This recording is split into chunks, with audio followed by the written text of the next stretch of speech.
I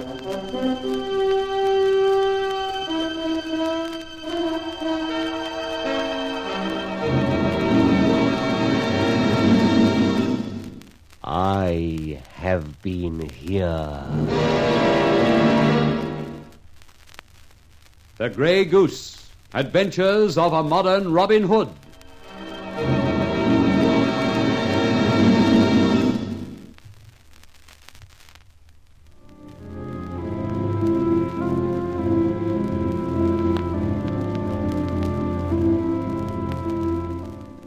On this occasion, I was working with Scotland Yard, in the person of Inspector Ford. In his presence, I opened a safe in 17 Crane Crescent, Ealing, only to find a grey goose feather its sole contents. Needless to say, I'd been there before and abstracted such red-hot subversive stuff as would make a hydrogen bomb look like a drop of water. A character turned up by name Ludovic Arpescu. He got the wood on Ben and me, and for 4 hours we found ourselves handcuffed together and even nailed to the wall. Charlie Austin came to our rescue. The next day, I delivered the papers to Scotland Yard anonymously. Then I chased up the owner of number 17 Crane Crescent, a Mr. Learmont, and met him at his city office at 8 o'clock that night. He greeted us with a gun, but Charlie had a good throw into the wicket with an inkpot. Good shot, Charlie. Grab the gun. Fine. Give you a chance to wipe your eyes, Mr. Learmont. Sorry about the clean shirt and the suit. This is not the end, my friend. For the moment you've beaten me, but I'll still have the last laugh. I'm sorry to contradict you. You know certain things. Yes, that's obvious. You've seen the papers from the safe, but listen to me, idiot. You and your miserable police organizations think you can track down each and every one of our company? Yes. And how do you like that? Listen. 15 minutes from now, I have arranged that if certain parties do not get a ring from me, they will come here to find out why, and you will be caught. That would be most opportune, and I'll be sorry to miss the fun, because your friends will just be met by some very good friends of mine from Scotland Yard and an affiliation of theirs, the security branch. You... No, don't stammer. What I say is true. Now, in the few moments at my disposal, I'm going to amuse myself with examining your office. I forbid it. You forget, Mr. Learmont, my friend has your gun. Haven't you, Phineas? That's right, Sir Garnet. I'll blow his head off if he so much as wags his ears. Very good, Phineas. This one's locked. Keys, please. Thanks. Have you a hammer and nails in any of your drawers or cupboards? What on earth are you thinking of? Do you really want to know? Yes, I do. Then you must possess yourself in patience while I make a phone call. You have a phone, I notice, in the outer clerk's office. Excuse me. Phineas, keep your eyes and ears open. Oh, but yes.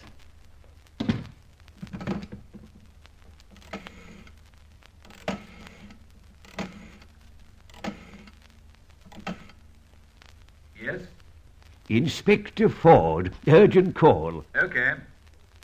Urgent call, Inspector.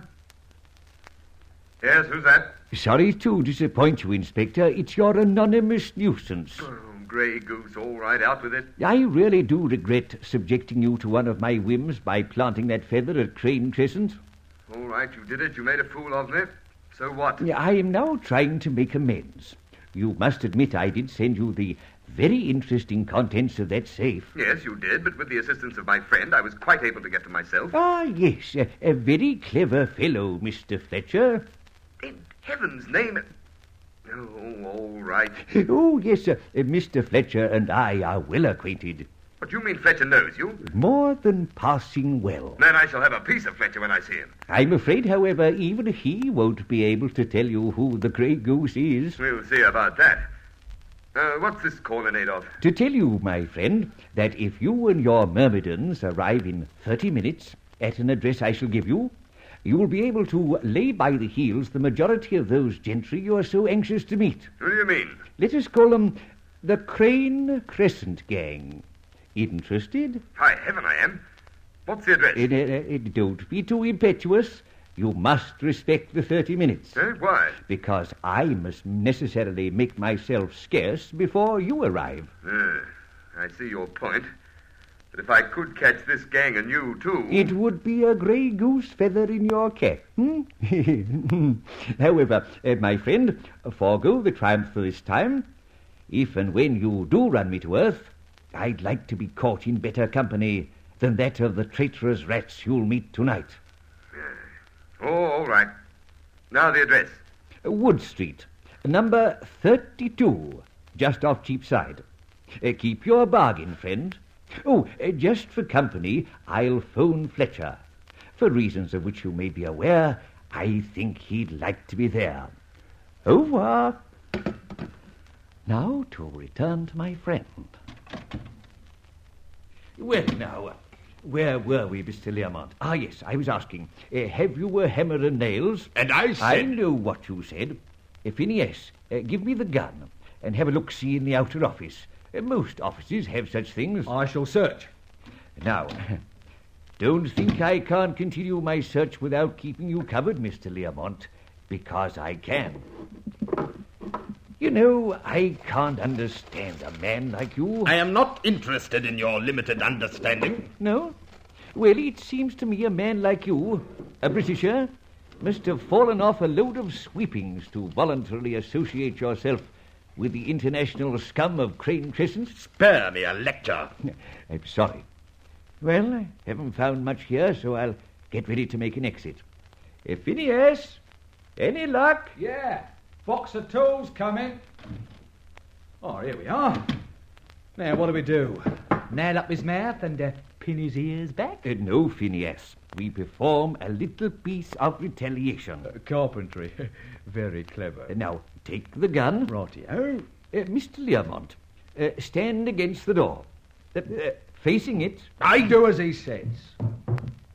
Lift your right arm. Higher. That's it. There, through the cuff of your coat. Good. Phineas? I'll get the idea. Now the left arm, as high as possible. So. What do you know? Shall I tell you? Yes, I think I will. Last night I witnessed a very painful lesson in nail driving. There. That fixes the arms.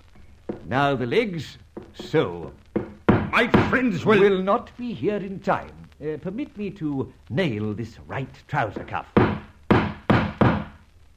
Now the left. So. Good. Of course, this little operation is familiar to you. I do not know what you mean. Yes, you do. Last night you performed a similar operation on some friends of mine, Mr. Ludovic Apescu. You know? Yes, of course. You fool. When you play two characters, you must change everything. You were very successful, nearly. Allow me to congratulate you on your two accents, English and, whatnot. You should go on the air, you know. The only thing you forgot was that stake ring on your hand. Oh, very careless. Oh, tut, tut, tut. Well, now I must really leave you. Your friends are about you, as are mine from Scotland Yard. A happy meeting. I wish I could be there to witness it. Good night, and best wishes from the Grey Goose. Oh, home John, I reckon. Not yet, Phineas. We're going to stay and see the fun. My hat, Charlie. You nearly gave the show away once or twice. Well, I ain't no actor, you know. Yes, I do know. Now, let's get out and down the street into Cheapside. Any moment from now, we shall see a gathering of the clans. Firstly, visitors from Crane Crescent, and then Ben Ford and the hordes from Scotland Yard.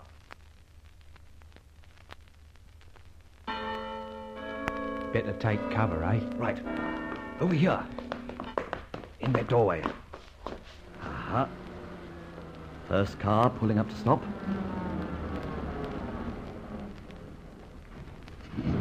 Look at them. Piling out. 6 of them. Huh. Wonder what they'll say when they see our friend nailed up to a door. You did a good job there. Huh. They've gone in. Look like a bunch of Chicago toughs. More dangerous, though, Charlie. Wait on. Police this time. Truckload of them. Hi, mate. Hi. Edson. Come in here. We'll wait 5 minutes in the street, off we go. Okay. Saunders is closing up the other end. Yep. Right. All right, in we go. Come on, Charlie. Do you think we ought to stick our noses in? I'm all for going while the going's good. I never like mixing it with the police. All right. You can stay here if you like. But there's a good reason why I should see and talk to Inspector Ford. All right. This time I'll sink my flaming prejudices. There's Ben himself. I can't let you go into Wood Street, so just keep clear, please. But I wish to speak to Inspector Ford. He's busy. And nevertheless, I have to see him. I have information for him. All right, I'll get him. But don't you try any jokes. Fred, tell the inspector there's someone here. What's your name? Fletcher. Tell him Fletcher. It's time for the call, I must say. I've got an operation on any moment from now. I just hope for your sake the inspector finds you worth seeing. Oh, here he is. What the devil are you doing here, Fletcher? I'm a bit surprised myself, but I got a curious message. From? Well, an oldish voice said you'd be at this address, and as I'd be interested in what was going on, I'd better come along. He mentioned our little adventure of last night. You did? Yes. Confounded, he seems to be everywhere. Oh, well, come on, but keep clear. There's going to be fireworks any moment from now. Matter of fact, that same voice told me you'd arrive. All right, Constable, keep that crowd back. Tell them to go to blazes. No one's allowed in Wood Street. Come on, boys! Get going! All right, come on. Here we go. Come on. All right, come on, men. All right, then.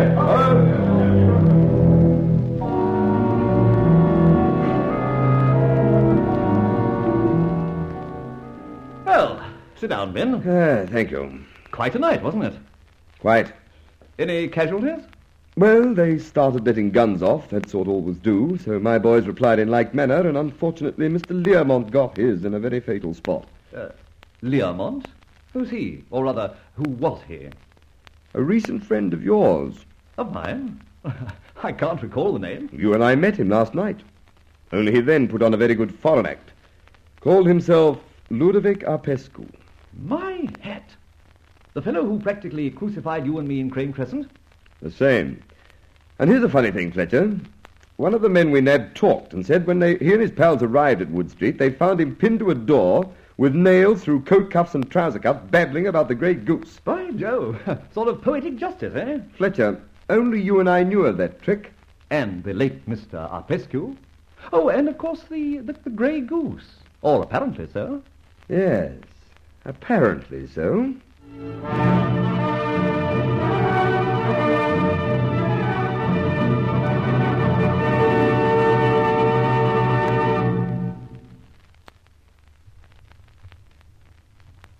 Has Rolland Fletcher overplayed his hand? We shall see if we continue to listen to the adventures of the Grey Goose.